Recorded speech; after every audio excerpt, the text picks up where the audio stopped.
Hello and welcome to another episode of the e-commerce coffee break. Email is still the most important marketing tool that is out there. It's owned marketing, it reaches people, so don't underestimate email. Even with all the artificial intelligence that's coming out there, it's still there. So today we want to talk about how you can use email specifically for cart abandonment and also SMS, because there's a lot of potential for a lot of store owners and a lot of them don't get it right. So with me on the show today as a guest, as a specialist on this topic, I have Dave Rodenbaugh. He's the founder of recapture.io. Created in 2015, Recapture has processed over 2 billion in gross merchant volume and recovered over 225 million for stores worldwide. Steeping into email since 2012, so that's a long time, that's 11 years. Email, Dave knows email inside and out, and we want to dive a little bit more in there. Beside of email, Dave is also a dark beer lover, runs a lifestyle business, and it's obviously a family man. So not necessarily in that order, but let's welcome Dave to the show. Hi, Dave. How are you today? I'm great, Klaus. Thank you for asking. And thank you for having me here on the Coffee Break podcast. This is awesome. Yeah, to have you. Dave, email, I just said, is around for a long time. We'll know where. Tell me a little bit about your story and specifically email and e-commerce, how you got into it and why you think it's important. Sure.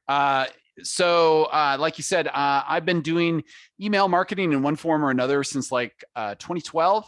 So I used to run a couple of digital products. They were WordPress plugins. And that's kind of how I cut my teeth on the whole email marketing thing. I had friends of mine that were building tools in email marketing, and it was sort of like the big talk back in 2012 of, hey, you better do this for your digital products. And in the space that I was in WordPress, it was underused. So it actually had outsized impact. I got to see sort of the early impact of that in the WordPress space, which was kind of cool. But yeah, I mean, I learned about abandoned carts and just general promotions and how to do A/B testing and subject lines and all of that sort of stuff. And then in 2016, I had an opportunity to purchase this tool that was built by these two guys that ran a Magento store, and they were selling custom iPhone cases that were carved, with a laser printer, and they built the abandoned cart tool on the side of their business because they didn't like the options that they had in Magento. And then, of course, they got this business that's doing 6 figures a month and this little tiny SaaS over here. And they're like, well, where should we spend our time? So they said, all right, we can't keep this thing. It doesn't make sense, right? So they sold it. And then I jumped on board because I was like, wow, email is really exciting. Email is really cool. And it's super powerful. I mean, I'd already seen the outsized impact it had on my other digital products business, which I eventually sold. And, I've been a convert ever since. And, one of the things that I really like about Recapture is watching exactly how much we can make for merchants just with some very simple things, a very straightforward playbook to make them more successful. So yeah, that's a little bit about my email journey there. Okay, you said playbook. I think that's a bit of the keyword there. When it comes to setting up flows or doing the right email, cart abandoned emails and everything that follows there, post-purchase emails, win-back emails, goes all hand in hand, and all with the purpose to get a customer that otherwise would have left, bring them back and buy more or finalize the checkout. So what kind of playbook what can we understand with a playbook when it comes to this? Yeah, so there's a lot of different kinds of emails. It doesn't really matter what email tool you're using. There's a lot of them out there, and many of them support the same sorts of things. But basically, when I talk about an email playbook, I'm talking about like those campaigns that you should be sending based on the size of your store. So like if you're getting started, you don't need every single kind of email into the playbook. And conversely, if you're doing 8 or 9 figures a year, like you should have a pretty rich set of campaigns out there that are highly segmented and doing a variety of different things and targeting different customers in different ways. But the problem is that my observation of doing this for the past 7 years with various kinds of merchants is that either they go too much too soon or they just never put enough in at all. like those are the two extremes. It's a very rare thing to watch somebody go through and do this standard playbook of, okay, you do abandoned cart recovery. You got to send a welcome series. You should do some post-purchase follow-ups. And then, all of those things can be expanded. You can go from just abandoned carts and checkouts to browse abandonment. And with the welcome series, you can go to longer things and promotional. And with the post-purchase, you can do win-backs and review reminders and upsells and cross-sells and educational series and all different kinds of stuff like that. So, there's definitely a lot that people can do, but it's weird because, it seems like there's enough information out there that a savvy merchant should just be able to like grab onto this right away and do the right thing all the time. But, that's not my experience based on what I've seen with recapture customers. Okay, that's an interesting observation. I agree with that. So walk me through a perfect abandoned cart, maybe as a start. How many steps does it involve? When does it kick in, and all of these things? Sure.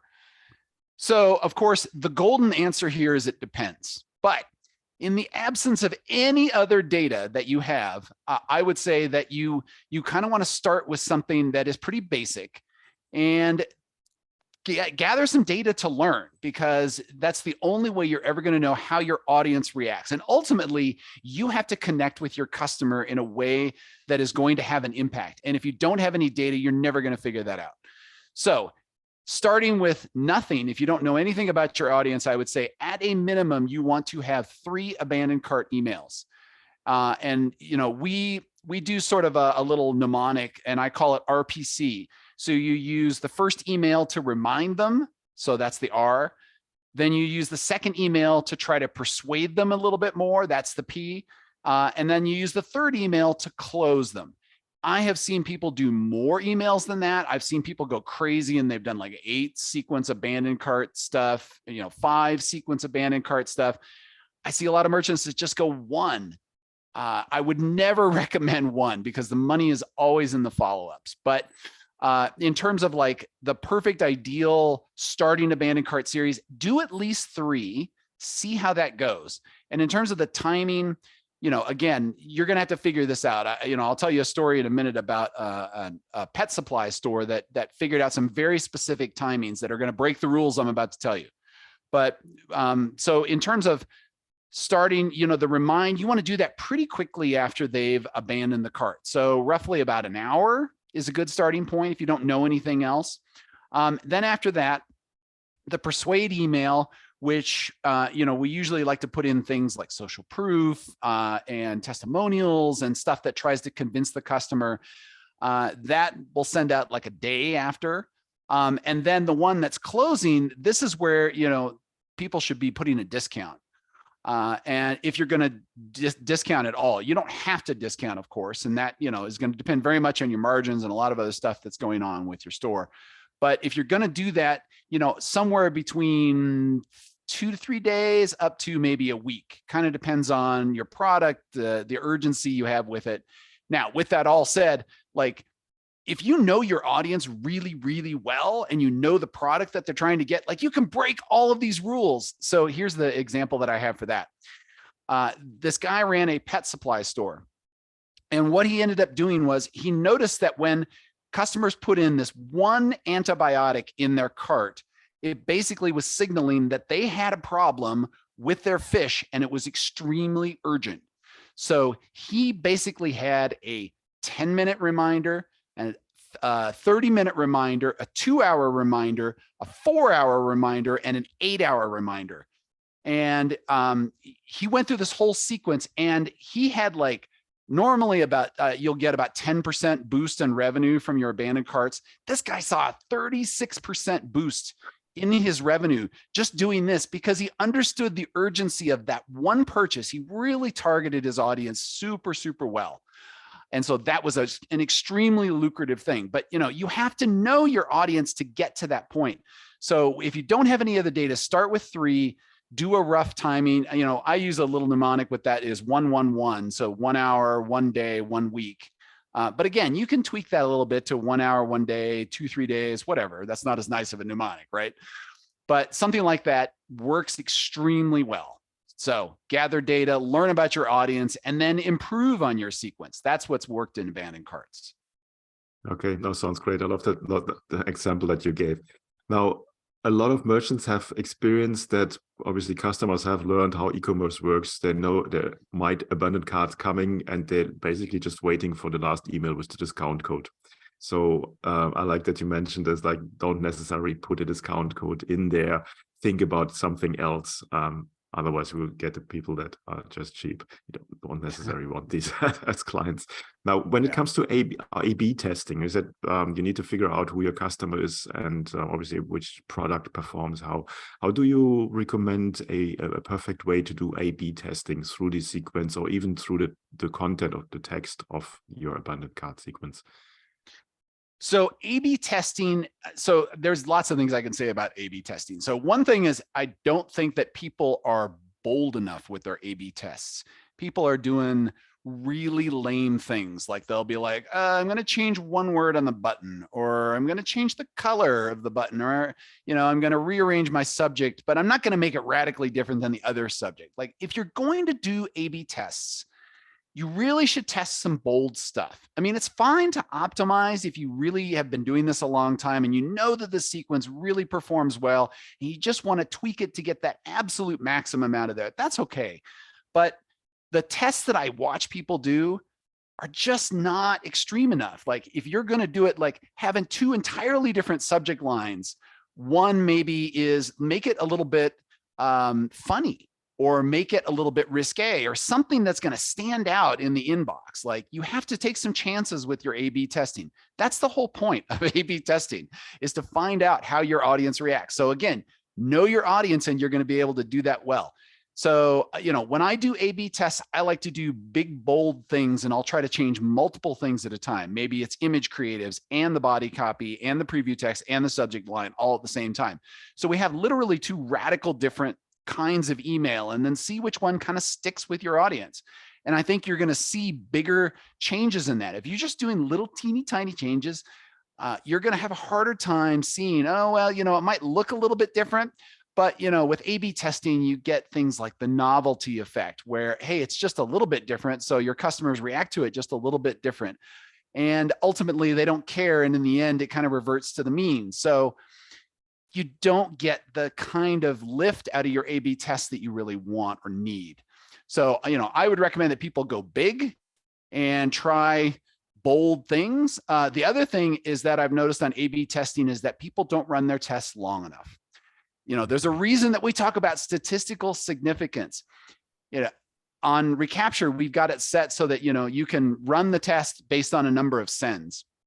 And I just got a thing the other day. This guy was like, hey, I want to end the test early. I've done 50 sends and this one is really winning. And I'm like, okay, yeah, but 50's kind of low. Like you kind of need more than that. I recommend no less than 100 to really get some solid data behind that. And even then, that's, kind of iffy. So if you don't have high volume, you really need to go for these big, bold tests to see any kind of change on an A/B test at all. So that's what I would say about A/B tests. Yeah, data is your friend. And I think even 100, you said 100 seems to be on the low end. The more you get, the better your results will be, or the more better your decision will be. Now, recapture goes further than abandoned cart, and I want to touch on one more topic there. That's post-purchase emails. Somebody has bought from you, they're on a high, and the likelihood that they will buy more is very high. Tell me about post-purchase emails. How do they work? Yeah, so there's lots of different kinds of post-purchase emails, and there's so many different ways that stores can lean into this and do a better job. Because really, your three most lucrative campaigns that you can send in your store are abandoned carts, the welcome series, and post-purchase follow-ups. And there's a whole variety of things that you can go to in there. But the one that I think people do the poorest job on is making sure that your customer is successful with the product that they just bought. Are they happy with it? Do they know how to return or get customer support from you if something's going wrong? Is there some educational content that needs to go along with it? If you're selling supplements and they got this packet of powder here, did you tell them all the different recipes that go with that? so that they're going to enjoy it more. Like, give them a good experience on this in as many dimensions as possible, because this works to your benefit in two ways. Number one, if you go and ask for a review later, they're going to be like, oh yeah, this was awesome, I totally love it. And they're going to be giving that to you without hesitation. Number two, if you want to retain them and see them come back again for a repeat purchase, they're more likely to do it if they had a great experience the first time. So it is in your interest to do an automated follow-up after the purchase, just to make sure, do they know how to use your product? Do they like the product? Do they have questions about your product? Are they going to be successful with whatever it is that you just sold them? And that's ultimately what all post-purchase emails try to go around. Now, there's definitely some that, are you doing upsells? Are you doing win backs and stuff like that? But if you haven't focused on that first customer onboarding, customer success piece, you're going to have a harder time doing those others. So, that's, again, one of those things out of the playbook. You've got to have those first three nailed in order for anything else, if you're going to land and expand. Mm-hmm. Now, recapture obviously is available for a couple of platforms. You mentioned Magento, WooCommerce, Shopify. How does the integration work into Shopify? So we've got a pretty deep integration with Shopify. It's an app that's available on the App Store, and we connect into the common webhooks that Shopify allows. So there's the cart webhook, the order webhook, the customer webhook, and stuff like that. And so as we're seeing updates that come directly from your store, we pull that data live into recapture. So one of the cool things about recapture that you don't see on a lot of other platforms is that we have something called a live cart feed. And you can actually see a visual representation of all your carts that are in there, in what state that they're in. So you could see all the customers that are active on the store, those that have abandoned without an email, and those that have abandoned with some kind of contact information like email or mobile. And then all of your sales, along with little badges that says, hey, recapture help with these right here. So that's possible because of the integration that we have with Shopify and these other platforms. I had a look on a couple of screenshots, and I also see that you have sort of a predictive tool in there that it basically predicts already how much you can do. Is that right? Well, so there's a couple of different things. We try to display some analytics that help you make good decisions about things. So we do lots of reports on the campaigns and things like that. We actually also just did this thing for the first time this year, kind of like Spotify Unwrapped. We did Recapture Rehashed, where I'll do a recap of your stats from the year of here's your store's summary, and here's all the campaigns, and here's what they did for their open conversion, click, complaint, unsubscribes, all these rates, stuff that kind of helps you make some better decisions. But we also tell you about things like your customer lifetime value. So a lot of stores have no clue what this looks like. And so we will take the data from your store and try to make some intelligent calculations on that. And obviously, we have some limits based on how long we've known your store. So initially, when we start out, we're pulling data from about 6 months and then trying to make some forward predictions based on that. But once you've been with us for a while, we have a pretty good idea of what that customer lifetime value is. So when you make changes to things, or when you do abandoned cart email upgrades, or you're doing A/B testing or stuff like that, you can get an idea, is this going to have a big impact on my lifetime value? And so things like that, I think, are pretty important. We're going to add some new ones here in 2023, like surfacing the average order value as well, I think is going to be pretty useful. We do revenue per email, stuff like that. Okay. As a merchant, I would be interested, do I get the email templates with recapture, or do I just get the framework and then I have to write my own emails? It's somewhere in between those two. So email template is kind of a broad category, and that can mean a lot of different things. Like I can pick from pre-designed emails of all these different kinds. That's something we've got on the roadmap for this year. But what you do get right now is when you sign up for recapture, we'll automatically install in your account pre-baked series of emails. So we'll set up the timing for you. We'll give you default subjects. We're going to give you default preview text and body content. And so you're not dropped into it with oh God, I have to do all this work, right? You can actually just go in there and be like, oh, okay, that's pretty reasonable. I'll just tweak this and this and change the fonts and change the colors, and boom, I'm done. That we have right now. I would like to get to a point where we can allow you to change other things and say, okay, I like this design versus this design. and drop that in. That takes a little bit more work. We've got that coming here in 2023. Okay. Is there any kind of homework that a merchant needs to do before they get started with Recart? Some thinking process, or can they just implement, just install and then get started? No real homework. We try to make it as simple as possible. We do have a famous 5-minute install, and I'm not really joking when I say that it takes 5 minutes to install. Once you actually download the app and connect it to your store, we have to give you a little bit of, we have a few questions you have to ask, like, what's your mailing address so that we can be compliant with legal requirements like CAN spam or CASL or things like that. We need to know a little bit about your store, but we can pull a lot of that by default from Shopify or whatever platform you're on. And then after that, it's just basically, turn on as many campaigns as you want. And that's just, one click each. So we try to make it as low homework, I guess, as possible to get you successful and get it up. But at the same time, we also want to make it so that if you are in the mood to change everything, if you want to customize the whole shebang, we'll absolutely let you do that.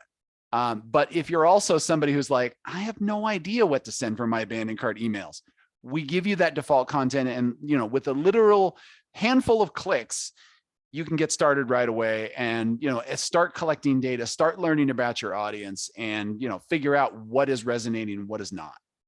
So you don't have to be an email expert to get started. Okay, Dave, give me a bit of an idea about the pricing structure. How does that work? So yeah, we use value-based pricing with Recapture. And what that means is, instead of just charging you on, here's the number of contacts you have in your database, here's how much that is a month. What we do is say, based on how much we recover for you, we're going to charge you on a tiered basis. So like, for example, if you make between $0 and $2,500 a month with Recapture, then we're going to charge you $29. And so on average in that range, it's about 20x ROI. The average merchant on Recapture usually does much better than that. So I went and did the calculation, because of course you've got that statistic floating around on the internet that says, oh, email marketing has like a 38x or 42x ROI, right? And I was like, well, what is that for Recapture? Across all merchants and all AOVs, I found out that we have a 66x ROI. And it can go as high as 139 for some of our merchants. And it very much depends on, what you got turned on. If you have abandoned carts and win-backs, that's going to boost your revenue quite a bit. And our price tiering has actually a cap. So we get to a point where if you get above where you're recovering more than $20,000 a month with us, it's a fixed price. Like, you don't have to keep paying when you get above that rate. So the merchants that are doing really high volume, really high number of sales, their ROI is essentially uncapped. That's how we can get these larger levels of recovery right there. But we want to make it value-based pricing specifically because if it's not valuable to you, we don't want you to pay us. And so we have a generous free plan. We have a generous free tier. If you're starting out and you're not making any money with your store, we don't want you to pay us. Like, please build your store, grow, get bigger, get more orders, get more customers, and then come back to us and we can help you make better, efficient revenue recovery with those customers. Which is ROI, that should be basically a no-brainer. I think there's no argument against it. Where can people find out more about Recapture? So if you're interested in learning more, you can find us on the internet at recapture.io. We're in almost every major platform store. So we're on the Magento Marketplace, the Shopify App Store, the Ecommerce App Store. We're on the WooCommerce repository and so on. But if you're looking to connect with us on social, I'm very active on Twitter at Dave Rodenbaugh, and I'll make sure we've got the links in the show notes here. And then at recapture.io as well. Cool. It will definitely be in the show notes, so just one click away. Dave, thanks so much. I could talk with you for hours about email marketing. I'm still a big fan of email marketing. It's so important. But the e-commerce coffee break is coming to an end. Thanks so much for your time and have a great day. Thanks, Klaus. You too. Hey, Klaus here. Before you go, I would like to invite you to become part of the e-commerce merchant pro community to get actionable advice from other Shopify merchants who already have achieved what you are aiming for. Our community is a safe place to actively grow your online retail business with the support of the most amazing and helpful group of e-commerce entrepreneurs behind you. Running a Shopify business is tough. Don't do it alone. Join us now. You will find the link in the show notes. Also, if you think your online store has conversion or marketing issues and you would like to have a fresh set of eyes on your business, then drop me an email at klaus@klauslauter.com and let me know a little bit about your business. It might be beneficial for you to have me look over your store, offers, emails, and ads, and get an unbiased outside perspective and guidance to help you make most of your online business. Thank you as always for tuning in today. I appreciate you. Until next time, and I talk to you soon.